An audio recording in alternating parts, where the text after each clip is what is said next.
This week in VR education news, $10,000 for playing VR, 2 updates from Meta, and what we're up to at XpertVR. Let's hop into it. First of all, we have tennis esports announcing a tournament where you could win up to $10,000 for playing VR. And this is very interesting for the education space because it shows that there are very applicable skills that are being learned in VR where there can be a competition for this amount of money. And especially when it's in something like tennis that is very applicable to the real world, it just shows how people are picking up those skills and be maybe interesting to compare a tennis VR player to an average real world tennis player. So excited to see what happens here. Basically, you compete from home, and then if you make it to the finals, you get flown to Toronto or Montreal to compete for the $10,000. So looking forward to seeing what comes out of this. And if I wasn't busy during the time, might have tried to compete myself. Moving along, Meta had 2 interesting announcements. First off, they have released version 55 of their software for the Meta Quest 2 and Meta Pro headsets.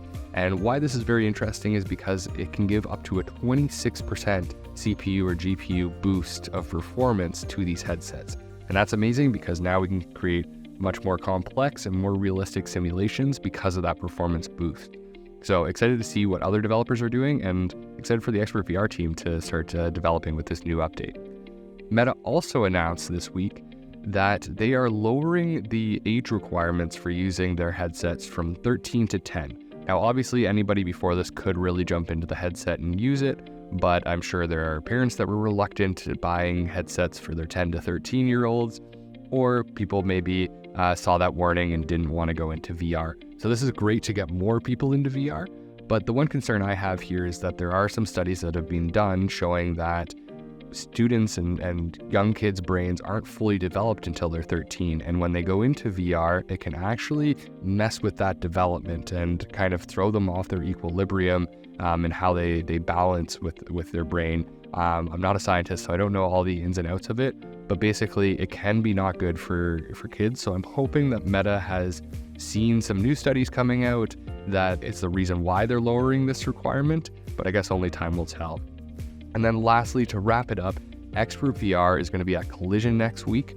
On the Thursday, the 29th, we will be at the PS607 booth at Collision. There's over 40,000 people attending this conference in Toronto, so hopefully that you're one of them and we get to bump shoulders and chat.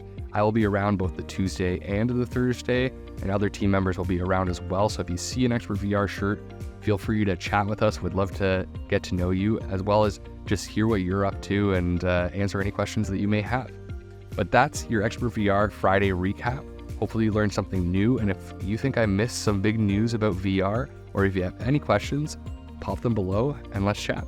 Otherwise, see you next week.